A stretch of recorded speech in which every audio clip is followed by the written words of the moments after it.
To gain a deeper understanding of what life was like in Australia in the 19th century, specifically during the time of the Gold Rush and Eureka Stockade, I'd like to introduce you to my great-great-grandfather, Charles Carlton Skarratt.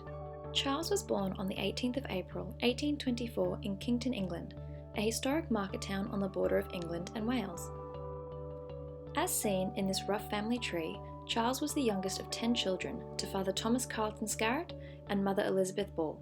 Charles was born in his father's antique watch and clock shop known as Alpha Antiques, which still stands today at 46 High Street in Kington. Moving forward to 1853, at the age of only 29, Charles emigrated from Kington, England to Melbourne, Australia, having been attracted by the discovery of gold. Charles settled in Geelong near the goldfields in Victoria, where he met and married his wife Mary Ellen Wren, a 17-year-old Londoner.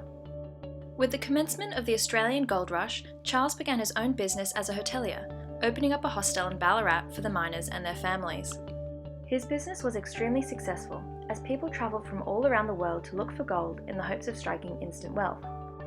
The following year, in 1854, the Eureka Stockade took place in the town of the hostel. For those who don't know, this was a rebellion of the gold miners who felt that there were unfair laws, including excessively high licence fees, inability to claim land on which they worked, and lack of a vote. On the 3rd of December, 300 soldiers and police raided the stockade built by the miners. This battle lasted only 15 minutes and killed at least 22 diggers and 6 soldiers. Although losing the battle, within months, laws were removed and licences were replaced with a more favourable system. As a result of the Eureka Stockade, Charles's business continued to thrive. Their success continued as they moved to Sydney in 1872 and purchased the Royal Hotel located on George Street. The Royal Hotel, which cost him £25,000, stood where the famous Dymocks building stands today, and was once the tallest building in Sydney, being the first to have ever exceeded 5 stories tall. Charles and his wife Mary, along with their 10 children, resided at the hotel, living an extremely comfortable life. In fact, out of all of his children, only one ever worked.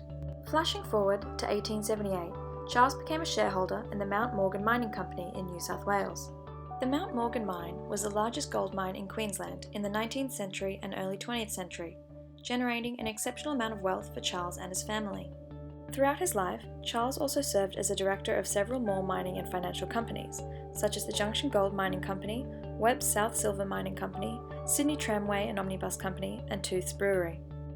With all of these profits, in 1881, Charles purchased a large block of land on the old Asheville racecourse in Summerhill.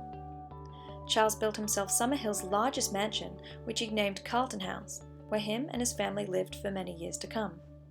In 1920, Carlton House was refurbished to become a large children's hospital, known as the Renwick Hospital for Infants, where a Charles Carlton Skarratt Memorial Plaque can be found to acknowledge and commemorate his life. Through research, I discovered that following World War I, much of the ward was occupied by returned soldiers. In more recent years, the property has been developed into a collection of luxury apartments known as Carlton Estate. Isn't it interesting to see the same block of land change over the decades? By the early 1890s, Charles and his family had relocated back to London and were living in this house that you can see here. During this time, Charles became interested in sports such as hunting and shooting, and eventually became a member and director of the New South Wales Coursing Club. It was commonly known that Charles would stop for a rest near the stream, and at this very spot, Skarratt Stone can be found.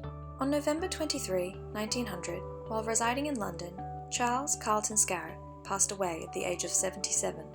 Charles's death was announced in several papers, such as the Sydney Morning Herald and Evening News, with one article in particular describing Charles as a man of striking personality who achieved success through intelligent devotion to business and gave evidence of generous consideration for others. Although not knowing my great-great-grandfather personally, I believe that he was a prominent and well-respected member of society at the time. He accomplished many amazing things and established an amazing life for both himself and his family, leaving his mark on this earth in an inspiring and influential way.